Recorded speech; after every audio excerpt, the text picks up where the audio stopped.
Hello ನಮಸ್ತೆ, republic ಕನ್ನಡಕ್ಕೆ ಸ್ವಾಗತ. ನಾನು ರಮ್ಯ ರಮೇಶ್. ರಿಪಬ್ಲಿಕ್ ಕನ್ನಡದ ಟಾಪ್ 30ಯಲ್ಲಿ ಯಾವೆಲ್ಲ ಸುದ್ದಿ ಇದೆ ಅಂತ ಹೇಳಿ ಒಂದೊಂದಾಗಿ ನೋಡ್ತಾ ಹೋಗೋಣ. ರೇಣುಕಾಸ್ವಾಮಿ ಕೊಲೆ ಕೇಸ್ ಚಾರ್ಜ್ ಶೀಟ್ ಸಲ್ಲಿಕೆಗೆ ಪೊಲೀಸರು ಅಂತಿಮ ತಯಾರಿಯಲ್ಲಿದ್ದಾರೆ. ಚಾರ್ಜ್ ಶೀಟ್ ಸಲ್ಲಿಸ್ತಾ ಇದ್ದಂತೆ ಜಾಮೀನಿಗೆ ಅರ್ಜಿ ಸಲ್ಲಿಸಲು ದರ್ಶನ್ ರೆಡಿಯಾಗಿದ್ದಾನೆ. ಆದರೆ ಜೈಲು ಫೋಟೋಗಳು ಕಾಟೇರನ ಜಾಮೀನಿಗೆ ಅಡ್ಡಿ ಮಾಡಲಿವೆ. ರೌಡಿಗಳ ಮೂಲಕ ದರ್ಶನ್ ಸಾಕ್ಷಿಗಳಿಗೆ, ರೇಣುಕಾಸ್ವಾಮಿ ಕುಟುಂಬಸ್ಥರಿಗೆ ಬೆದರಿಕೆ ಹಾಕುವ ಸಾಧ್ಯತೆ ಇದೆ. ಹೀಗಾಗಿ ದರ್ಶನ್ಗೆ ಜಾಮೀನು ನೀಡದಂತೆ ಪೊಲೀಸರು ಅಬ್ಜೆಕ್ಷನ್ ಹಾಕುವ ಸಾಧ್ಯತೆ ಇದೆ. ಆಗ ಪೊರ್ಕಿ ಜಾಮೀನಿಗೆ ಮತ್ತಷ್ಟು ಕಂಟಕವಾಗಲಿದೆ.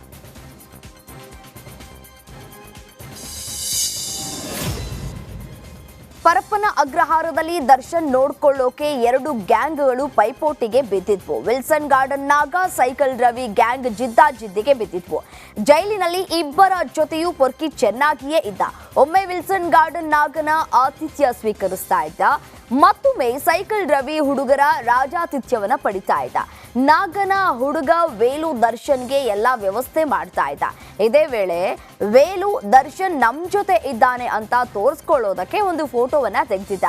ಆ ಫೋಟೋನ ತಮ್ಮ ಹುಡುಗರಿಗೆ ಕಳುಹಿಸಿ ಬಿಲ್ಡಪ್ ಕೊಟ್ಟಿದ್ದ. ಆದ್ರೆ ಅದೇ ಫೋಟೋದಿಂದ ದಾಸ ಬಳ್ಳಾರಿ ಜೈಲಿಗೆ ಶಿಫ್ಟ್ ಆಗೋ ಪರಿಸ್ಥಿತಿ ಬಂದಿದೆ. ಯಾವಾಗಲೂ ಹಿಂಡಿನಲ್ಲಿ ಇರ್ತಾ ಇದ್ದಂತಹ ದರ್ಶನ್ ಇದೀಗ ಬಳ್ಳಾರಿ ಜೈಲಲ್ಲಿ ಅಕ್ಷರಶಃ ಒಂಟಿಯಾಗಿದ್ದಾನೆ. ದರ್ಶನ್ ಇರುವ ಹೈ ಸೆಕ್ಯೂರಿಟಿ ಸೆಲ್ನ ವಿಭಾಗದಲ್ಲಿದ್ದ 6 ಕೈದಿಗಳನ್ನ ಎತ್ತಂಗಡಿ ಮಾಡಲಾಗಿದೆ. ಹೈ ಸೆಕ್ಯೂರಿಟಿ ಸೆಲ್ನಲ್ಲಿದ್ದ ಇತರೆ ಕೈದಿಗಳು ವಾಕ್ ಮಾಡುವಾಗ ದರ್ಶನ್ರನ್ನ ನೋಡಬಹುದಾಗಿತ್ತು. ಇತ್ತ ದರ್ಶನ್ ವಾಕ್ ಮಾಡುವಾಗಲೂ ಇತರೆ ಕೈದಿಗಳನ್ನ ನೋಡಬಹುದಾಗಿತ್ತು. ಈ ವೇಳೆ ಒಬ್ಬರಿಗೊಬ್ಬರು ಸಂಪರ್ಕಿಸಬಹುದು ಅಂತ ಇತರೆ ಕೈದಿಗಳನ್ನ ಸ್ಥಳಾಂತರಿಸಲಾಗಿದೆ. ಹೈ ಸೆಕ್ಯೂರಿಟಿ ಸೆಲ್ ವಿಭಾಗದಲ್ಲಿ 1 ಶಿಫ್ಟ್ಗೆ 3 ಜೈಲು ಸಿಬ್ಬಂದಿ ನೇಮಕ ಮಾಡಲಾಗಿದೆ. ಜೈಲಿನಿಂದ ನಟ ದರ್ಶನ್ ವಿಡಿಯೋ ಕಾಲ್ ವಿಚಾರಕ್ಕೆ ಸಂಬಂಧಿಸಿದಂತೆ ಕಾರಾಗೃಹ ಮತ್ತು ಸುಧಾರಣೆ ಇಲಾಖೆ ಡಿಜಿಪಿ ಮಾಲಿನಿ ಕೃಷ್ಣಮೂರ್ತಿ ಕೇಂದ್ರ ಕಾರಾಗೃಹದ ಮುಖ್ಯ ಅಧೀಕ್ಷಕರಿಗೆ ಪತ್ರವನ್ನ ಬರೆದಿದ್ದಾರೆ. ಮಾಜಿ ರೌಡಿ ಶೀಟರ್ ಒಬ್ಬರ ಮಗನ ಜೊತೆ ದರ್ಶನ್ ವಿಡಿಯೋ ಕಾಲ್ನಲ್ಲಿ ಕಾಣಿಸಿಕೊಂಡಿದ್ದರ ಬಗ್ಗೆ ವರದಿಯನ್ನು ನೀಡುವಂತೆ ಸೂಚನೆಯನ್ನು ನೀಡಿದ್ದಾರೆ. ಕೇಂದ್ರ ಕಾರಾಗೃಹದ ಆವರಣದಲ್ಲಿ 3 HCBS ಟವರ್ಗಳಿವೆ. ಮೊಬೈಲ್ ಸಿಗ್ನಲ್ಗಳು ಜೈಲಿನ ಯಾವುದೇ ಭಾಗದಲ್ಲಿ ಲಭ್ಯವಿಲ್ಲವೆಂದು ಪತ್ರಗಳಲ್ಲಿ ಉಲ್ಲೇಖವಿದೆ. ಆದಾಗ್ಯೂ ವಿಡಿಯೋ ಕಾಲ್ ಹಾಗೂ ಫೋಟೋ ವೈರಲ್ ಆಗಿದೆ. ಪರಪ್ಪನ ಅಗ್ರಹಾರ ಕಾರಾಗೃಹದಲ್ಲಿ ಮೊಬೈಲ್ ಸಿಗ್ನಲ್ ದೊರೀತಾ ಇರುವುದು ದೃಢವಾಗಿದ್ದು, ಜಾಮರ್ ಅಳವಡಿಸಿದ್ರೂ ಸಿಗ್ನಲ್ ಲಭ್ಯವಾಗಿದ್ದು ಹೇಗೆ ಅನ್ನುವಂತಹ ಅನುಮಾನಗಳು ಮೂಡಿದೆ. ಈ ಬಗ್ಗೆ ಮಾಹಿತಿಯನ್ನ ನೀಡುವಂತೆ ಮಾಲಿನಿ ಕೃಷ್ಣಮೂರ್ತಿ ಸೂಚಿಸಿದ್ದಾರೆ. ಸೆಂಟ್ರಲ್ ಜೈಲಿನಿಂದ ರಿಲೀಸ್ ಆದ್ರೆ ಸಾಕು ಅಂತ ಕಾಯ್ತಾ ಇರೋ ಪವಿತ್ರ ಗೌಡ ಬೇಲ್ಗಾಗಿ ಅರ್ಜಿಯನ್ನ ಸಲ್ಲಿಸಿದ್ಲು. ಇಂದು ಪವಿತ್ರ ಅರ್ಜಿ ವಿಚಾರಣೆ ನಡೆಯಲಿದೆ. ಆದರೆ ಆರೋಪಿಗೆ ಬೇಲ್ ನೀಡದಂತೆ ಸರ್ಕಾರಿ ಪರ ವಕೀಲರು ಮನವಿಯನ್ನ ಮಾಡಿದ್ದು, ಇಂದು ಬೇಲ್ ಸಿಗುತ್ತಾ ಇಲ್ವಾ ಅನ್ನೋದು ಕೆಲವೇ ಗಂಟೆಗಳಲ್ಲಿ ಗೊತ್ತಾಗ್ಲಿಕ್ಕಿದೆ. ಪವಿತ್ರ ಗೌಡ ಮಾತ್ರವಲ್ಲದೆ A7 ಆರೋಪಿ ಅನುಕುಮಾರ್ ಜಾಮೀನು ಅರ್ಜಿ ವಿಚಾರಣೆ ಕೂಡ ಇಂದೇ ನಡೆಯಲಿದೆ. ಇಬ್ಬರ ಜಾಮೀನು ಭವಿಷ್ಯ ಇಂದು ಗೊತ್ತಾಗಲಿದ್ದು ಮತ್ತೆ ಜೈಲ ಅಥವಾ ಬೇಲ ಅನ್ನುವಂತಹ ಕಾತುರಗಳು ಇದೀಗ ಅವರಿಗೆ ಕಾಡ್ತಾ ಇರುವಂಥದ್ದು. ಇಷ್ಟು ದಿನ ಪರಪ್ಪನ ಅಗ್ರಹಾರದಲ್ಲಿ ದರ್ಶನ್ ಬಿಂದಾಸ್ ಆಗಿದ್ದ. ಆದರೆ ಬಳ್ಳಾರಿಗೆ ಶಿಫ್ಟ್ ಆಗ್ತಾ ಇದ್ದಂತೆ ಪವಿತ್ರ ಗೌಡಗೆ ಒಬ್ಬಂಟಿಯಾಗಿದ್ದಾಳಂತೆ. ಯಾರೂ ಇಲ್ಲದೆ ನಾನೊಂದು ತೀರ ನೀನೊಂದು ತೀರ ಎನ್ನುವಂತಾಗಿದೆ. ಭೂಪತಿಯನ್ನ ಕಾಣದೆ ಲಿಪ್ಸ್ಟಿಕ್ ರಾಣಿ ಸಂಕಟವನ್ನ ಅನುಭವಿಸ್ತಾ ಇದ್ದಾರಂತೆ. ಸದ್ಯ ಜೈಲಲ್ಲಿ ಪವಿತ್ರ ಗೌಡ ಒಂಟಿಯಾಗಿದ್ದು ದಾಸನ ನೆನಪಲ್ಲೇ ದಿನವನ್ನ ದೂಡ್ತಾ ಇದ್ದಾಳೆ ಎನ್ನಲಾಗಿದೆ. ವೆಂಕಟನಿಲ್ಲದೆ ಡೌರಾಣಿ ಸಂಕಟಕ್ಕೆ ಒಳಗಾಗಿದ್ದು ಮೌನವಾಗಿದ್ದಾರೆ ಎನ್ನಲಾಗ್ತಾ ಇದೆ. ನಂದೇ ಹವಾ ಅಂತಿದ್ದ ಲಿಪ್ಸ್ಟಿಕ್ ರಾಣಿಗೆ ಸದ್ಯ ಯಾರ ಸಹವಾಸವೂ ಬೇಡ ಎನ್ನುವಂತಾಗಿದೆ. ಇಂದು ಮಹತ್ವದ ವರದಿಯೊಂದು ಸಿದ್ದರಾಮಯ್ಯ ಸರ್ಕಾರದ ಕೈ ಸೇರಲಿದೆ. ಇದರಿಂದ ಬಿಜೆಪಿ ನಾಯಕರಿಗೆ ಬಿಗ್ ಶಾಕ್ ಎದುರಾಗುತ್ತಾ ಅನ್ನುವಂತಹ ಆತಂಕ ಮೂಡಿದೆ. ಇಂದು ಕೋವಿಡ್ ವೇಳೆ ಅಂದ್ರೆ ಬಿಜೆಪಿ ಸರ್ಕಾರದ ಅವಧಿಯಲ್ಲಿ ಕೇಳಿ ಬಂದಿದ್ದ ಭ್ರಷ್ಟಾಚಾರ ಆರೋಪದ ವರದಿ ಕಾಂಗ್ರೆಸ್ ಕೈ ಸೇರಲಿದೆ. Justice John Michael D Cunha ಆಯೋಗದಿಂದ ವರದಿ ಸಲ್ಲಿಕೆಯಾಗಲಿದ್ದು ಬಿಎಸ್ವೈ, ಸುಧಾಕರ್, ಬೊಮ್ಮಾಯಿ ಹಾಗೂ ಅಶೋಕ್ಗೆ ಸಂಕಷ್ಟ ಎದುರಾಗುವ ಸಾಧ್ಯತೆ ಇದೆ. ಮುಡಾ ಸೈಟ್ ಸಂಘರ್ಷದಲ್ಲಿ ಆಡಿಯೋ ವಾರ್ ಜೋರಾಗಿದೆ. ಕಾಂಗ್ರೆಸ್ ವಿರುದ್ಧ ಬಿಜೆಪಿ ಆಡಿಯೋ ಬಾಂಬ್ ಸಿಡಿಸಿದೆ. 2020 ನವೆಂಬರ್ 20ರಂದು ನಡೆದ ಮುಡಾ ಸಭೆ ಚರ್ಚೆಯ ಆಡಿಯೋ ರಿಲೀಸ್ ಮಾಡಿದೆ. ಅಂದಿನ ಸಭೆಯಲ್ಲಿ 50-50 ಬಗ್ಗೆ ಚರ್ಚೆ ಆಗಿಲ್ಲ. 50-50 ಅಡಿ ನಿವೇಶನ ಕೊಡುವ ಬಗ್ಗೆ ತೀರ್ಮಾನ ಮಾಡಿಲ್ಲ. ಸಭೆಯಲ್ಲಿ ನಿರ್ಣಯ ಮಾಡದೆ ಸುಳ್ಳು ಹೇಳ್ತಾ ಇದ್ದಾರೆ. ಸಿದ್ದರಾಮಯ್ಯ ಸುಳ್ಳು ರಾಮಯ್ಯ ಅಂತ ಬಿಜೆಪಿ ಎಂಎಲ್ಸಿ ರವಿಕುಮಾರ್ ಕಿಡಿಕಾರಿದ್ದಾರೆ. ನಿರ್ಣಯವಾಗದೆ ಹೇಗೆ ಆದೇಶಿಸಿದ್ರು ಅಂತ ಪ್ರಶ್ನಿಸಿದ್ದಾರೆ. ಎಕ್ಸಿಕ್ಯೂಟಿವ್ ಕಮಿಟಿನಲ್ಲಿ ಬೋರ್ಡ್ನಲ್ಲಿ ನಿರ್ಣಯನೇ ಆಗಿಲ್ಲ, ನಿರ್ಣಯ ಆಯ್ತು ಅಂತ ಅಧಿಕಾರಿ ಸುಳ್ಳು ಹೇಳ್ತಾರೆ, ಆದೇಶಕ್ಕೆ ಸಹಿ ಮಾಡ್ತಾರೆ. ಇದೊಂದು ಫೇಕ್ ಆದೇಶ, ಇದೊಂದು ಫೇಕ್ ಇದೊಂದು ಫೇಕ್ ಡಾಕ್ಯುಮೆಂಟ್, ಫೇಕ್ ರೆಸೊಲ್ಯೂಷನ್. ಸಾವಿರಾರು ಸೈಟ್ಗಳು ವಿತರಣೆ ಆಗಿದೆ ಇದರ ಆಧಾರದ ಮೇಲೆ, ಸಾವಿರಾರು ಕೋಟಿ ರೂಪಾಯಿ. ಬಹುಶಃ ಇದರ ಒಂದು ಅಂದಾಜು ಮಾಡೋದಾದ್ರೆ ಸುಮಾರು ಒಂದು 10,000 ಕೋಟಿಗಿಂತ ಹೆಚ್ಚಾಗಿರಬಹುದು. ಆದ್ರಿಂದ ಇದರ ತನಿಖೆ ಸಿಬಿಐಗೆ ಆಗಬೇಕು. ಒಂದು ಸುವ್ಯವಸ್ಥಿತವಾಗಿರ್ತಕ್ಕಂಥ ಒಂದು ಹೆಸರಾಂತ ಪ್ರದೇಶದಲ್ಲಿ ಸಿದ್ದರಾಮಯ್ಯ ಅವರು ಎಂಥ ಒಳ್ಳೆ ಕೆಲಸವನ್ನ ಮಾಡಬಹುದಾಗಿತ್ತು. ಇಂಥ ಒಂದು ದೊಡ್ಡ ಬ್ರಹ್ಮಾಂಡ ಭ್ರಷ್ಟಾಚಾರವನ್ನ ಮಾಡಿರ್ತಕ್ಕಂಥ ಮುಖ್ಯಮಂತ್ರಿ ಕರ್ನಾಟಕ ರಾಜ್ಯದಲ್ಲಿ. ಸಿಎಂ ಸಿದ್ದರಾಮಯ್ಯಗೆ ಇಂದು ಡಿಸೈಡಿಂಗ್ ಡೇ ಅಂತಲೇ ಹೇಳಬಹುದು. ಎಚ್.ಡಿ. ಕುಮಾರಸ್ವಾಮಿ, ಮುರುಗೇಶ್ ನಿರಾಣಿ ಹಾಗೂ ಶಶಿಕಲಾ ಜೊಲ್ಲೆ ವಿರುದ್ಧ ತನಿಖೆ ಆಗಲಿ ಅಂತ ರಾಜಭವನ ಚಲೋ ನಡೆಸಲಿದ್ದಾರೆ. ಇಂದು 10:30ಕ್ಕೆ ಕಾಂಗ್ರೆಸ್ ಶಾಸಕರು, ಸಚಿವರು ರಾಜಭವನ ಚಲೋ ನಡೆಸಿ ತನಿಖೆಯನ್ನ ನಡೆಸುವಂತೆ ಒತ್ತಾಯವನ್ನ ಮಾಡ್ತೇವೆ ಅಂತ ಸಚಿವ ರಾಮಲಿಂಗಾರೆಡ್ಡಿ ಹೇಳಿದ್ದಾರೆ. ರಾಜಭವನ ಚಲೋ ಎಲ್ಲ ಶಾಸಕರು, ಲೋಕಸಭಾ ಸದಸ್ಯರು, ಇನ್ನಿತರ ನಮ್ಮ ಕಾರ್ಯಾಧ್ಯಕ್ಷರು ಎಲ್ಲ ಕೂಡ ಒಟ್ಟಾಗಿ ರಾಜಭವನ ಚಲೋ ಹೋಗ್ತಾ ಇದ್ದೀವಿ. ಕಾರಣ ಏನಂದರೆ ರಾಜ್ಯಪಾಲರು ಆಯ್ಕೆ ಮಾಡಿಕೊಂಡು ಅನುಮತಿ ಕೊಡ್ತಾ ಇದ್ದಾರೆ. ಉದಾಹರಣೆಗೆ ಮುಖ್ಯಮಂತ್ರಿಗಳ ಮೇಲೆ ಯಾವ ತನಿಖಾ ಸಂಸ್ಥೆನೂ ಕೂಡ ತನಿಖೆ ಮಾಡಿಲ್ಲ. SIT ಆಗಲಿ ಅಥವಾ ಲೋಕಾಯುಕ್ತ ಆಗಲಿ ಅಥವಾ ನಮ್ಮ ಪೊಲೀಸ್ ಆಗಲಿ ಯಾರೂ ಕೂಡ ತನಿಖೆ ಮಾಡಿಲ್ಲ. ಯಾರೋ ಒಬ್ಬರು ಪ್ರೈವೇಟ್ ಖಾಸಗಿ ವ್ಯಕ್ತಿಗಳಿಂದ 2-3 ಕೊಟ್ಟ ತಕ್ಷಣ ಆವತ್ತೇ ತರಾತುರಿಯಾಗಿ ಅನುಮತಿ ಕೊಟ್ಟಿದ್ದಾರೆ. 4 ತಿಂಗಳಲ್ಲಿ NDA ಸರ್ಕಾರ ಪತನವಾಗುತ್ತೆ, ರಾಹುಲ್ ಗಾಂಧಿ ಪ್ರಧಾನಿ ಆಗ್ತಾರೆ ಅಂತ ಸಚಿವ KJ ಜಾರ್ಜ್ ಹೊಸ ಬಾಂಬ್ ಸಿಡಿಸಿದ್ದಾರೆ. 15 ವರ್ಷ ರಾಹುಲ್ ಗಾಂಧಿಗೆ ಒಳ್ಳೆಯ ಕಾಲ ಬರಲಿದೆ ಅಂತ ಜಾರ್ಜ್ ಹೇಳಿದ್ದಾರೆ. ನನಗೆ ಯಾರೋ ಮೋದಿಯವರು ಮೋಡಿ ಮಾಡ್ತಾ ಇದ್ರು ಲಾಸ್ಟ್ ಲೋಕಸಭಾ ಚುನಾವಣೆ, ಅದು ಹೋಯ್ತು. ಈಗ ಕಂಗಾಲಾಗಿದ್ದಾರೆ, ಏನ್ ಮಾಡ್ಬೇಕು ಗೊತ್ತಿಲ್ಲ. ನನಗೆ ಯಾರೋ ಒಬ್ರು ಹೇಳ್ತಾ ಇದ್ರು, ಇನ್ನು ಜಾಸ್ತಿ ದಿವಸ 4 ತಿಂಗಳು ಇರ್ತದೆ, 4 ತಿಂಗಳಲ್ಲಿ ಸರ್ಕಾರ, ಕೇಂದ್ರ ಸರ್ಕಾರನೇ ಹೋಗ್ತದೆ, ಮೋದಿಯವರು ಪ್ರಧಾನಿ ಆಗಿರೋದಿಲ್ಲ ಅಂತ ಹೇಳಿದ್ರು. ಆದ್ರೆ ಅವರೇ ಏನ್ ಮಾಡಿದ್ರು ಬಿಟ್ರೆ, ಇನ್ನು ನೋಡಿ ನಿಮ್ಮ 15 ವರ್ಷಗಳ ಕಾಲ ರಾಹುಲ್ ಗಾಂಧಿ ಅವರಿಗೆ ಒಳ್ಳೆ ಟೈಮು, ಈ ದೇಶದ ಪ್ರಧಾನಿಯಾಗಿ ಅವರು ಬರ್ತಾರೆ.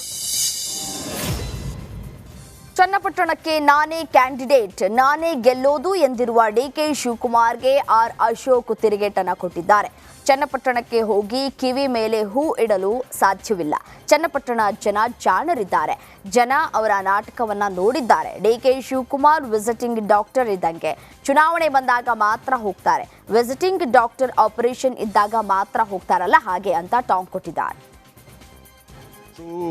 ನನ್ನ ತಿಳ ಪ್ರಕಾರ ವಿಧಾನಸಭೆ ಅಧಿವೇಶನ ನಡಿಬೇಕಾದ್ರೆ ಹೋದ ಸರಿ ಅವರು ವಿರೋಧ ಪಕ್ಷ ಇದ್ದಾಗ ಕಿವಿ ಮೇಲೆ ಹೂ ಬಂದಿದ್ದರು. ಹಾಗೆ ಚನ್ನಪಟ್ಟಣಕ್ಕೆ ಹೋಗಿ ಕಿವಿ ಮೇಲೆ ಹೂ ಸಾಧ್ಯ ಇಲ್ಲ. ಚನ್ನಪಟ್ಟಣದ ಜನ ಪ್ರಜ್ಞಾವಂತ ಜನ, ಬುದ್ಧಿವಂತ ಜನ. ಅವರು ಸ್ಥಳೀಯವಾಗಿ ಅವರು ಯಾವುದು ಒಳ್ಳೆಯದು ಯಾವುದು ಕೆಟ್ಟದ್ದು ಅನ್ನೋ ತೀರ್ಮಾನವನ್ನು ಮಾಡುವಂಥದ್ದಕ್ಕೆ ಶಕ್ತಿ ಇರ್ತಕ್ಕಂಥದ್ದು.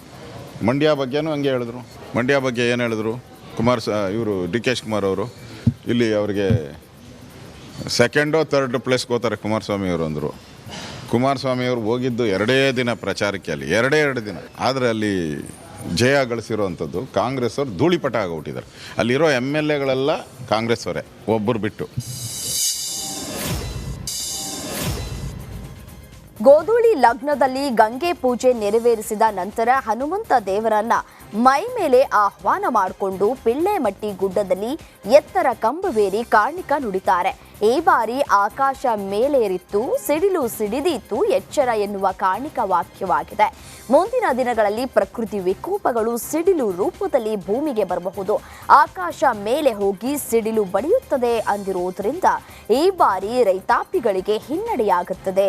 ದೇಶದೆಲ್ಲೆಡೆ ಅತಿವೃಷ್ಟಿಯಾಗ್ತಾ ಇರುವುದರಿಂದ ಕೃಷಿ ಚಟುವಟಿಕೆಗಳಿಗೆ ಅಡಚಣೆ ಉಂಟಾಗಲಿದೆ ಅಂತ ಹೇಳಿ ಕಾಣಿಕವನ್ನ ನುಡಿಯಲಾಗಿದೆ.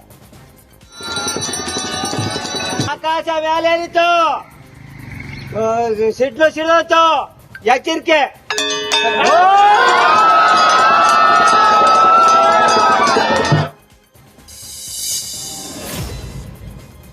ನಾಸಿಕ್ನಲ್ಲಿ ಹಿಂದೂ ಸ್ವಾಮೀಜಿ ಒಬ್ಬರು ಪೈಗಂಬರ್ ಬಗ್ಗೆ ವಿವಾದಾತ್ಮಕ ಹೇಳಿಕೆಯನ್ನ ನೀಡಿದ್ದನ್ನ ಖಂಡಿಸಿ ಬಾಗಲಕೋಟೆಯಲ್ಲಿ ಮುಸ್ಲಿಂ ಸಮಿತಿ ಪ್ರತಿಭಟನೆಯನ್ನ ನಡೆಸ್ತಾ ಇದೆ.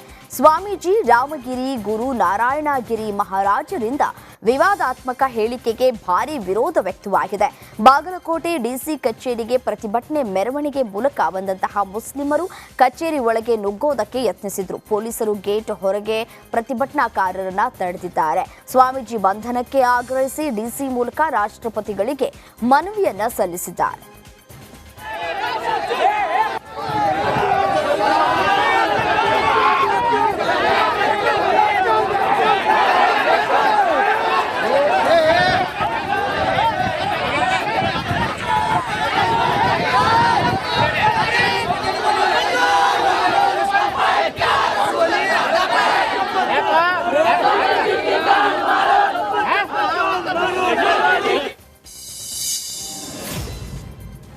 ಸದಸ್ಯರನ್ನ ಪರಿಗಣನೆಗೆ ತೆಗೆದುಕೊಳ್ಳದೆ ಅಧ್ಯಕ್ಷರು ಕ್ರಮವನ್ನ ಕೈಗೊಳ್ತಾ ಇದ್ದಾರೆ ಅಂತ ಆರೋಪಿಸಿ ಪಂಚಾಯಿತಿ ಸದಸ್ಯರೇ ಗ್ರಾಮ ಸಭೆಯನ್ನ ಬಹಿಷ್ಕರಿಸಿದ್ದಾರೆ. ಚಿಕ್ಕಮಗಳೂರು ತಾಲೂಕಿನ ಹಿರೇಕೊಳಲಿ ಪಂಚಾಯಿತಿ ಸದಸ್ಯರಿಂದ ಗ್ರಾಮ ಸಭೆಗೆ ಬಹಿಷ್ಕಾರ ಹಾಕಲಾಗಿದೆ. ಅವರಿಗೆ ಬೇಕಾದ ದಿನದಂದು ಸಭೆಯನ್ನ ಮಾಡ್ಕೊಳ್ತಾ ಇದ್ದಾರೆ. NRIG ಕಾಮಗಾರಿ ಬಿಲ್ ಪಾಸ್ ಆಗ್ತಾ ಇಲ್ಲ. ಶೀಘ್ರವೇ ವಿಶೇಷ ಗ್ರಾಮ ಸಭೆ ಕರಿಬೇಕು, ಇಲ್ಲವಾದರೆ ಪಂಚಾಯಿತಿಯ 8 ಸದಸ್ಯರು ರಾಜೀನಾಮೆಯನ್ನ ನೀಡ್ತೀವಿ ಅಂತ ಎಚ್ಚರಿಕೆಯನ್ನ ಕೊಟ್ಟಿದ್ದಾರೆ.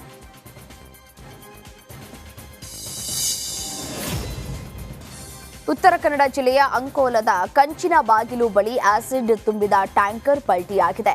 ಗೋವಾ ಕಡೆ ತೆರಳುತ್ತಾ ಇದ್ದಾಗ ಈ ಘಟನೆ ನಡೆದಿದ್ದು, ಟ್ಯಾಂಕರ್ ಪಲ್ಟಿಯಾಗಿ 34 ಟನ್ ಸಲ್ಫ್ಯೂರಿಕ್ ಆಸಿಡ್ ಸೋರಿಕೆಯಾಗಿದೆ. ಇನ್ನು ಘಟನಾ ಸ್ಥಳಕ್ಕೆ ಪೊಲೀಸರು ಹಾಗೂ ಅಗ್ನಿಶಾಮಕ ದಳ ಸಿಬ್ಬಂದಿಗಳು ಆಗಮಿಸಿ ಪರಿಶೀಲನೆಯನ್ನ ನಡೆಸಿದ್ದಾರೆ. ಶಂಕರ್ ಕಣ್ಣಿನ ಆಸ್ಪತ್ರೆಯಲ್ಲಿ ದೃಷ್ಟಿಹೀನ ಮಕ್ಕಳಿಂದ ಕ್ರೀಡೋತ್ಸವವನ್ನು ಹಮ್ಮಿಕೊಳ್ಳಲಾಗಿತ್ತು. ಭಾರತೀಯ ಕೈಗಾರಿಕಾ ಒಕ್ಕೂಟದ ಸಹಯೋಗದೊಂದಿಗೆ ಹಲಸೂರಿನಲ್ಲಿರುವಂತಹ ಯುನೈಟೆಡ್ ಫುಟ್ಬಾಲ್ ಕ್ಲಬ್ ದೃಷ್ಟಿಹೀನ ಮಕ್ಕಳಿಗೆ ಶಂಕರ ಐ ಒಲಿಂಪಿಕ್ಸ್ ಕ್ರೀಡಾಕೂಟವನ್ನು ಆಯೋಜಿಸಲಾಗಿತ್ತು. ಬೆಂಗಳೂರು ಜಂಟಿ ಆಯುಕ್ತ ಅನುಚೇತ್ ಹಾಗೂ ಭಾರತೀಯ ಹಾಕಿ ತಂಡದ ನಾಯಕ ಅನಿಲ್ ಆಲ್ಡ್ರಿನ್ ಕಾರ್ಯಕ್ರಮವನ್ನು ಉದ್ಘಾಟಿಸಿದ್ರು. ಈ ಒಂದು ಕ್ರೀಡಾಕೂಟದಲ್ಲಿ 100ಕ್ಕೂ ಹೆಚ್ಚು ದೃಷ್ಟಿಹೀನ ಮಕ್ಕಳು ಕ್ರಿಕೆಟ್, ಫುಟ್ಬಾಲ್ ಸೇರಿದಂತೆ ಹಲವು ಕ್ರೀಡೆಗಳಲ್ಲಿ ಭಾಗಿಯಾಗಿ ಖುಷಿಪಟ್ಟರು.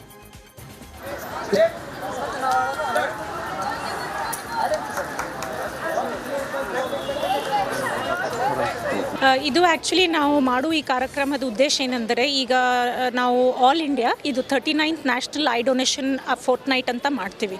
ಇದು ಯಾಕೆ ಮಾಡ್ತೀವಿ ಅಂದರೆ, ಪಬ್ಲಿಕ್ಕಲ್ಲಿ ಜನರಲ್ಲಿ ಇದು ಕಣ್ಣು ದಾನದ ಮಹತ್ವದ ಬಗ್ಗೆ ನಾವು ಆ್ಯಕ್ಚುಲಿ ಅವೇರ್ನೆಸ್ ಕ್ರಿಯೇಟ್ ಮಾಡಲಿಕ್ಕೆ ಬೇರೆ ಬೇರೆ ಥರದ ಇವೆಂಟ್ಸ್ ಮಾಡ್ತೀವಿ. ಸೊ ಅದಕ್ಕೆ ಈ ಸಲ ನಾವು ಶಂಕರ ಕಣ್ಣು ಆಸ್ಪತ್ರೆ ಬೆಂಗಳೂರಿಂದ ಇದು ಇವೆಂಟ್ ಏನು ಮಾಡಿದ್ದೀವಿ ಅಂದರೆ, ಈಗ ಆಲ್ರೆಡಿ ನಿಮಗೂ ಗೊತ್ತಿದೆ ಒಲಿಂಪಿಕ್ಸ್ ನಡೀತಾ ಇದೆ, ಮತ್ತು ಈಗ ರೀಸೆಂಟ್ಲಿ ಪ್ಯಾರಿಸಲ್ಲಿ ಪ್ಯಾರಾ ಒಲಿಂಪಿಕ್ಸ್ ಇದೇ ಸೇಮ್ ಟೈಮಲ್ಲೂ ನಡೀತಾ ಇದೆ.